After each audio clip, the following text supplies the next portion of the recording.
Hello students, and welcome back to my channel Let's Learn Together. And in today's video I'm going to discuss with you Adrian Rich's poem Aunt Jennifer's Tiger, which is the part of flamenco textbook of your syllabus, and I am using this particular textbook for referring to the poem.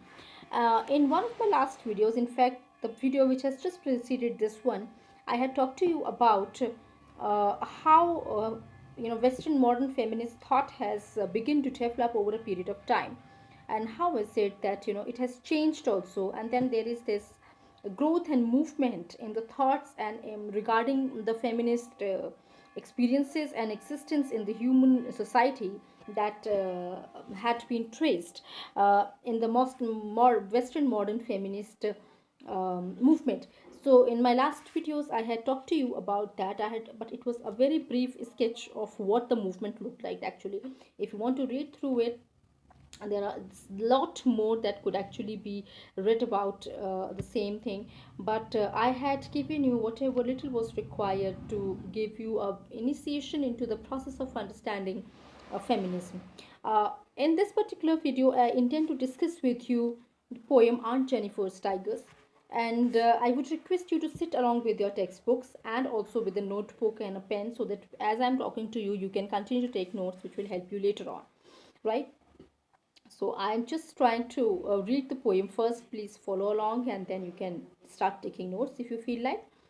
Aunt Jennifer's tigers prance across a screen, bright to past denizens of a world of green. They do not fear the men beneath the tree. They pace in sleek chivalric certainty. Aunt Jennifer's fingers fluttering through her wool find even the ivory needle hard to pull. The massive weight of Uncle's wedding band sits heavily upon Aunt Jennifer's hand. When Aunt is dead, her terrified hands will lie, still ringed with ordeals she was mastered by.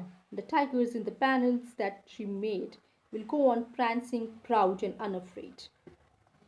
This is what the poem is. It's a very short poem, very compact poem, just three stanzas, approximately 12 lines. But then it deals with a lot difficult and deeper problems that society is still going through. Andreen Rich was writing somewhere in 1970s, and she in this poem has discussed the problems of the institution of marriage, the burdens of the institution of marriage that particularly and very particularly a woman has to go through.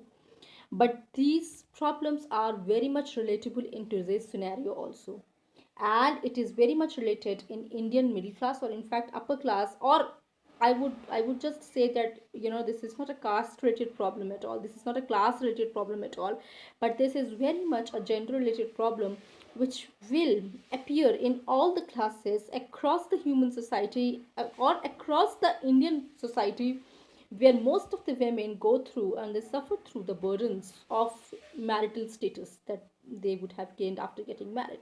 Hmm? So, before I actually move on to the poem, I would just speak briefly to you about what or how is it that marriage, institution of marriage, should be seen as. Institution of marriage is basically one kind of an institution system which is nothing but the result of a social security system. When I'm talking about social security system, it is basically a system which has evolved over a period of time, over the period of hundreds and thousands of years, where somehow people or the humans have they have unspokenly or spokenly maybe, but they have come to a consent wherein getting married becomes an inevitable part of almost each and every individual's life, right? And those who choose to live without this are sometimes ridiculed, are sometimes seen as abnormal, and especially women have to bear a larger and bigger consequences of remaining unmarried. Now, why do you think this marriage institution of marriage is important? Well, the first thing is that to begin a family, as I tell you, after getting married, when two people start living together, obviously they head forward towards making a family and having children, which obviously act as assets to these couples, because when they're going to grow old, these children are, it is at least expected that these children, after having grown older, will definitely look after their old aged parents. Okay, so that's what I said, that this is farm, by and large a form of a social security system. And at the same time, you must understand that there are far more other implications also, like we have evolved a patriarchal system, so therefore there are issues of property, there are issues of inheritance, there are other important issues, because of which having a family is generally seen as important. And but by and large, it is basically because we care about who is going to take care of an individual when he or she gets older, especially. And if you're going to get old, and if you're going to be sick and deceased, then you should have somewhere around you, someone around you, 24 hours maybe, who can look after you, because nobody wants to get into the hands of strangers, especially when they're old and deceased, right? So whether it is right or wrong, the question is not really that. I am not really trying to focus my attention on that. But what I'm trying to get at is that by and large, institution of marriages are the relationships of convenience. Because if you notice things around you, and if it's a very common sense understanding about how people get married, so there are not many factors which come into play when two people get married. Let us begin by what caste do they belong. So we in India, where casteism is still a very deep rooted problem and a deep rooted issue, two individuals must belong to the same caste if they are getting married through their families. And it is not just going to be their own opinions about getting married. So getting married involves the association of two families. It's not just about two individuals. So it is not just about caste, it is also about the money that is involved in it, either in the form of dowry or in the form of salary of at least one of the individual who are involved in, who are going to be involved in the relationship. So even if you don't look at from the Indian society's point of view, throughout the world, money plays a very important role in getting married, because a woman would also, she has right from the beginning of her life would be trained to look out for safety in others.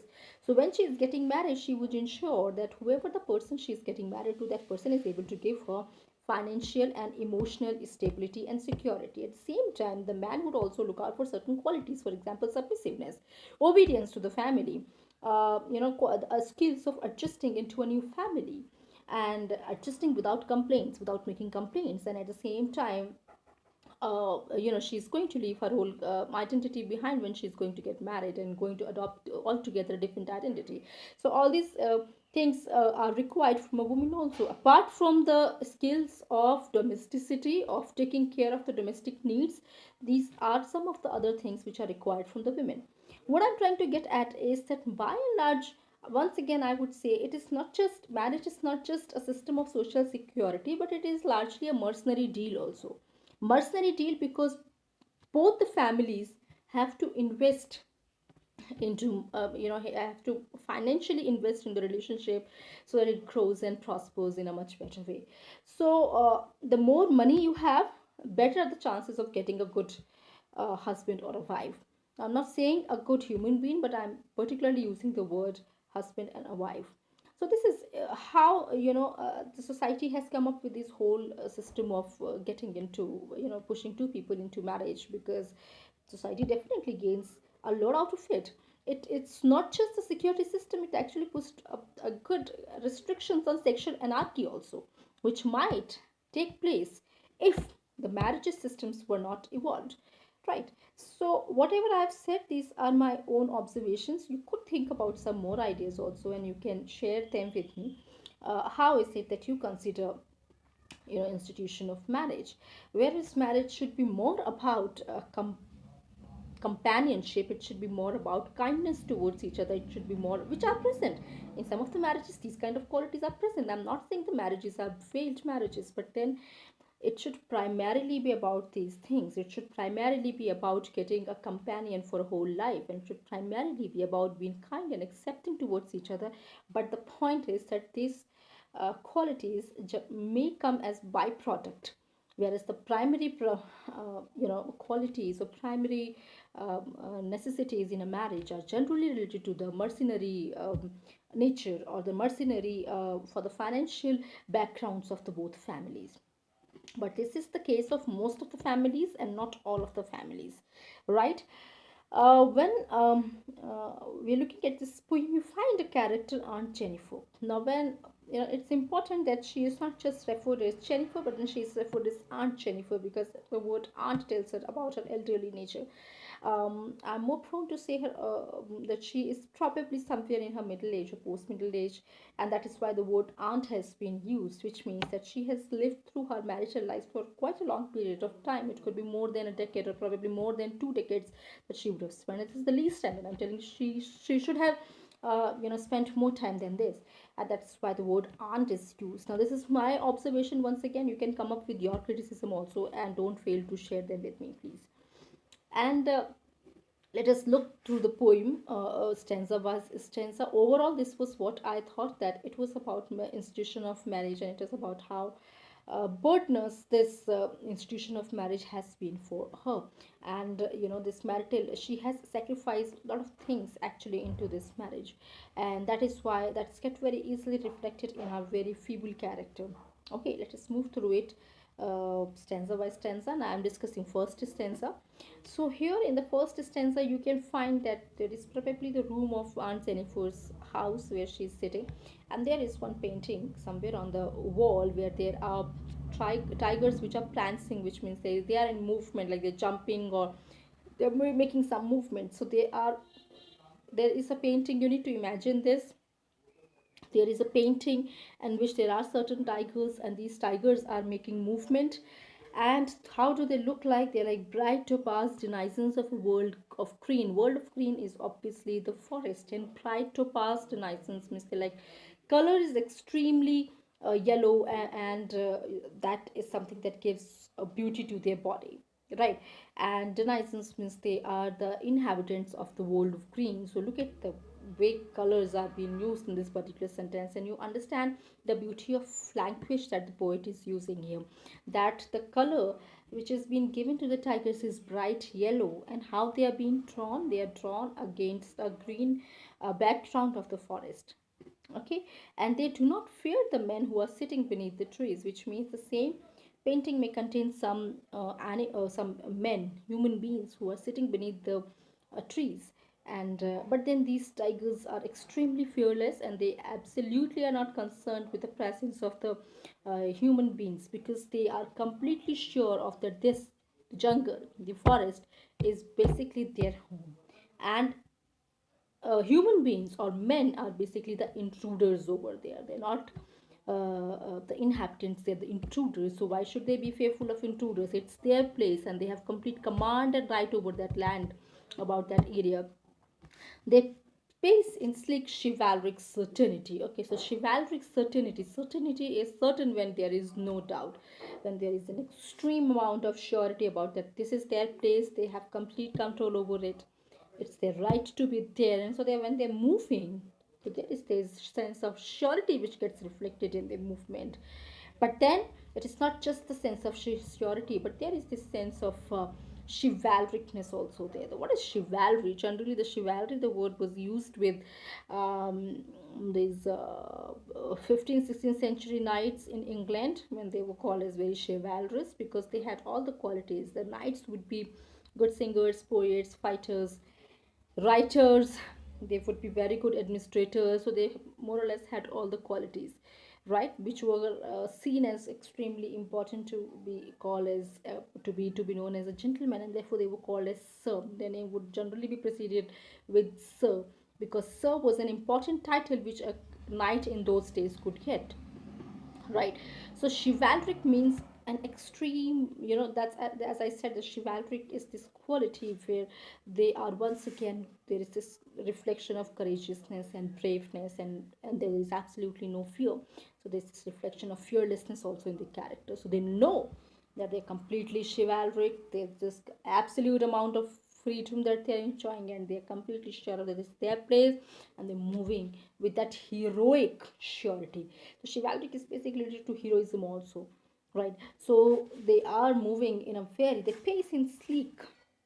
There's this very, this is elegance that is there in their movement, which is bereft of any kind of fear and doubt. So the way they move, actually, it is completely fearless, heroic, and full of surety about themselves, right? So this is how the tigers have been actually described. And when you see a tiger, if you have actually seen a tiger in a jungle and not in a zoo, so I don't think any one of us would actually dare to find a tiger right in front of us in a jungle. But you can obviously find them out in any wildlife sanctuary, and then you will find, and as opposed to other animals, tigers are really very sure of themselves, and they know that they rule that place, they own that place, right? So the character, look at, you have to just keep in mind the way tigers are characterized here, okay? And this is extremely important because this is now going to give a very stark contrast to the character of Aunt Xenifer, right? Let us move on to the next stanza now. In the next stanza, you find Aunt Xenifer carrying out a very domestic and a very womanly activity, which is probably knitting, right? Look at how it has been spelled out here. Aunt Jennifer's fingers fluttering through her wool find even the ivory needle hard to pull. So, now, these two sentences gives you a lot of information about Aunt Jennifer's financial status, her domestic status, her emotional and mental status also. How? Examine each and every word, very uh, focusedly. Just be focused to each and every word, and you will understand what I'm trying to say. Aunt Jennifer's fingers fluttering through her wool. So definitely she is doing something with the wool, which could be, of course, knitting. Or she is knitting something out of the wool. Now, imagine she's sitting in a room and knitting something. Now, this is, isn't it a very womanly and a very domestic kind of a image that a woman could ever be represented with? Okay. Now, what if you put any way uh, see or read the description or look at the painting of, say, Rani Lakshmi Bai, would you ever find her sitting with wool and knitting something or spinning something or cooking something or cleaning something or doing any these kind of activities? Absolutely not. You would often see her pictures with always a sword in her hand. Look at why I'm trying to invoke this image of Rani Lakshmibai is because I want to tell you about, there are this particular image that has been created before us has a very definite meaning. The image that is created either by paintings, in the field of paintings or in the field of arts and artistry, or in literature, images have a very important meaning. The reason is that when a woman is sitting with the knitting things or with the knitting activity, you know that she is completely domesticated. She has been totally domesticated. Now, you might question up that why is it that knitting is seen as a symbol of domesticity? It could be out of interest that she is doing it. Yes, of course, she could be doing it out of interest, but this is definitely not the case of Aunt Jennifer. I'm not saying knitting is a bad activity. All I'm trying to say is this is very homely and domesticated activity, domestic activity, which means the women has been totally domesticated. What I'm trying to get at is that when in the next line she says that she is finding even the ivory needle hard to pull. So needle, a needle is a very small thing, and what could be the weight of a needle? It's very light, actually. It's negligible to be felt by your hands, but she is not even able to put that needle through that wood. She's finding that needle also difficult to pull. What could be the reason? She's deceased, maybe, but instead of taking rest, she's knitting. Or maybe there is something wrong, or there is kind of mental or a emotional imbalance that she is going through. Because her activity of knitting, but being extremely uncomfortable, while even pulling up that needle, tells you that her mental status right now is not at all balanced. I'm not saying she's mad. All I'm trying to get at is that she has been suppressed under the burdens of domesticity. There is that very, uh, the activity that she's doing. She should have been enjoying it had she been doing it for herself. But maybe she's doing it because that is what is demanded out of her. Or maybe she's doing it because that's how she has known, she has just lived her life like that. So she would just keep herself busy with whatever she knows, and she does not, maybe the possibility of knowing many things have not got through her way, and that is the result of her marriage. That is what I'm trying to say. So I'm not particularly saying that knitting is bad activity. If you want to learn, please go ahead and learn knitting. But what I'm trying to say over here is that Aunt Jennifer's knitting activity, first of all, shows her domesticated nature. Secondly, she is a woman of marital status. Yeah, I mean, she's a person who is married actually, and of course in her advanced stage. And secondly, that ivory needle is, which is so light, is so difficult for her to pull it, because then she is definitely under pressure, some kind of pressure, that she's doing that activity. Next important thing is that the needle is that of an ivory needle. It's not a normal steel needle that we people use in our homes. It's an ivory needle. Now ivory, you must know, is a costly material. Ivory is the one that is made out of the elephant's teeth. So it is something which is costly, which can be afforded by certain people only, but not by every people, all kinds of people. Which means, that's what I said, that gives you the reflection of her uh, financial status also. So she is not a poor person. She comes from a well-to-do family.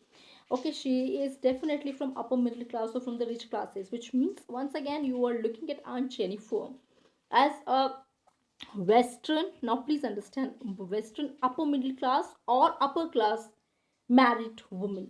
It is extremely important for you to understand about whom we are talking.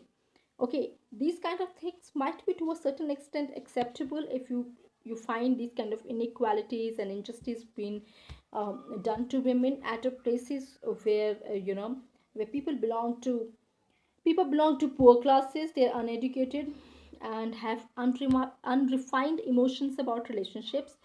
uh, well, it is not justified even there also, but this is something which is not, I mean, you can actually imagine that domestic violence, the case of domestic violence being done in poor families, uh, because of the lack of refinement of emotions in the relationships, as I told you.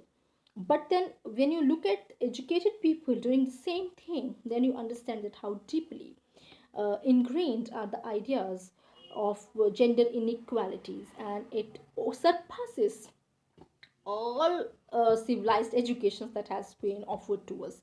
So we might have been reading a lot about women equality in our as a part of our academic life, but how many of us have actually been able to achieve that in real life? It gets questioned when you read a poem like Aunt Jennifer's Tiger, where Aunt Jennifer belonged to are upper class and to women who have spent many years in marriage. She's not a newly married person, she has spent many years in marriage, right? So therefore, in my last video when I was talking to you about feminism, I talked to you about how the feminisms had different faces. It is not just one kind of feminism that one can talk about. There is nothing called universal feminism. Feminism is something which has arrived out of people of different backgrounds, and each and every background has their own set of problems. They have their own set of concerns, right? So that's what I want to say, that this two lines tells you a lot about her marital status, about the number of years that she would have passed into her marriage, and also about um, the needle, about the ivory needle tells you that she belongs to an economically well-off family, right? Let's look at the next two lines. Now these will be comparatively easier for us to understand. The massive weight of uncle's wedding band sits heavily upon Aunt Jennifer's hand. So Aunt Jennifer is, as opposed to Indian women who might wear a vermilion red mark upon their forehead as a symbol of getting married. In Christianity, the women generally wear the wedding rings. Now, that ring that she wears is actually a kind of external signifier which tells that she is married. And this is what is being referred as uncle's wedding band. So uncle is obviously aunt's husband. So this band that she's wearing, it is so massive in weight. It is so massive in weight that it is sitting so heavily upon her hand. So it is not just a ornament which generally we feel enhances the beauty of a woman. It is rather a pressure on her hand. Now, what again, you need to think about it like this, about what could actually be the weight of a little ring. But then the idea is to tell you about the burdens that one is going to through in her institution of marriage. So marriage itself has been a burden, not the ring actually. Ring is symbolic of her marital status and about her marriage. So that is heavily sitting. So this idea is being generated indirectly into your mind that the married life is not at all smooth, happy.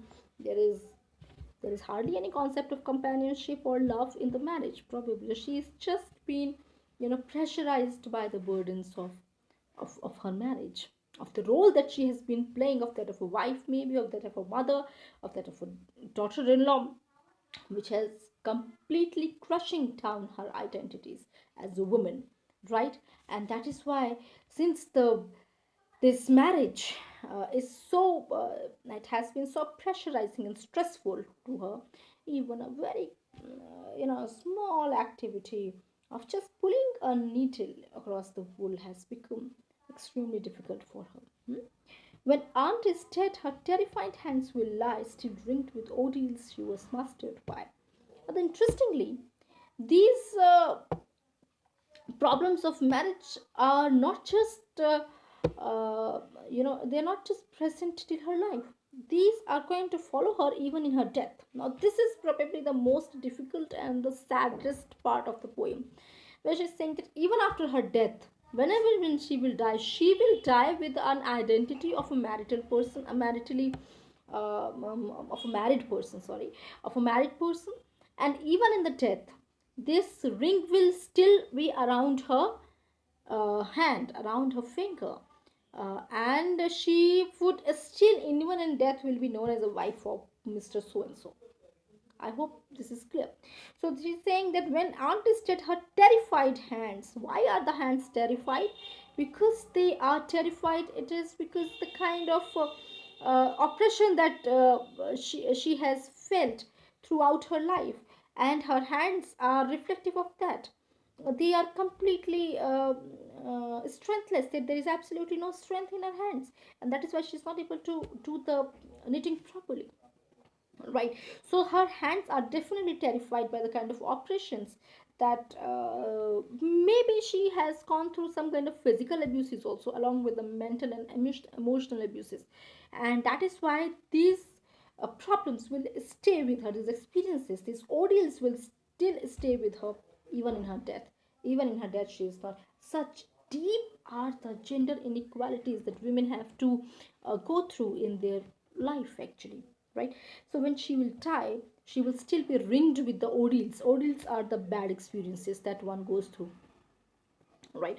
So the bad experiences of the marriage, or the very suppressing experiences of the marriage, will accompany her even in her death.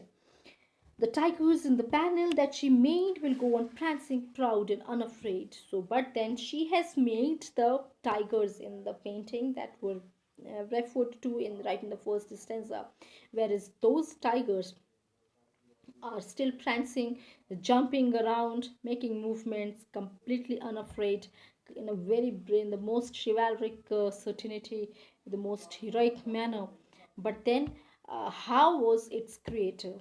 The creator lived a life of oppression. The creator lived a life of weakness. The creator lived a life which did not have any happiness in it, right? So just look at the whole contrast that has been presented before you, right? When you look at this whole contrast, so here you find a creator of an extremely powerful animal, but the creator itself is extremely poor and bereft of any kind of strength in herself, or any kind of confidence in herself, whereas her creation is that of one of the most strong animals that had ever lived on this planet. So look at the contrariness, the images that have been produced. Now this contrariness, or this contrast that has been produced, is basically to deepen your understanding of how weak Aunt Jennifer is, as opposed to how strong actually the tigers are. So I hope you're able to understand the contrast which is given in the poem. Here it is important for me to take you to another contrast in the romantic poem which has been done by William Blake in the poem Tiger. William Blake writes a poem. He's a romantic writer, a little pre-romantic writer, I would say, because he was actually not writing at that time. He was writing a little earlier than when the romantic uh, movement gets pinned down in history. So when William Blake is writing, and he writes about he writes about the tiger, the same animals, and he says the tiger burning bright in the forest of the night. And when he is also describing tiger in the same manner as Adrian Rich is describing, and he says that tiger is one of the finest creation, or one of the strongest creation of the god, who has also created a very kind and a very, a very lovely animal like a lamb. So if a lamb could be created by god, the same god has the power to create a strong animal, a fierce and ferocious animal like tiger. So there also you find that there is this, contrariness which has been produced by William Blake.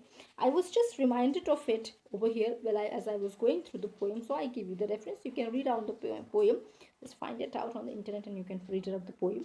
But this is exactly the contrast which is playing its part extremely well, which Adrienne Rich has done so wonderfully well. And this is what I call is real literary genius, where she's able to produce these two images so well, and the juxtaposition of the weakness of Aunt Jennifer against the strength and strongness of the tiger is amazingly brilliant.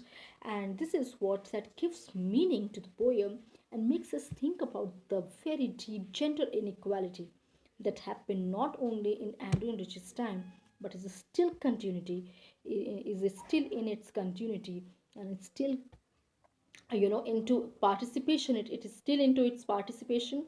And we have in fact come up with very refined forms of gender inequalities now. So we now demand women not only to stay back at home and take care of the children, but we also demand from them a financial supportivity to their spouses, which I feel is a new and a refined form of gender inequality that has taken place in the new times, in the modern times. Anyway, the important point is that you must read the poem again and again. Interesting and very thought provoking. If you have any problems, you need to get in touch with me and ask about it. And also, don't forget to put down your thoughts in writing, because until you write, you are not sure of what you have understood. Right? So I hope this video will make some improvement in your understanding of the poem. And if you still have any problems, please do share with me. If you have any positive recommendations for me to improve the content of my videos, please do let me know. I'm looking forward for your responses. Thank you so much, and I hope all of you a very wonderful day and a life ahead.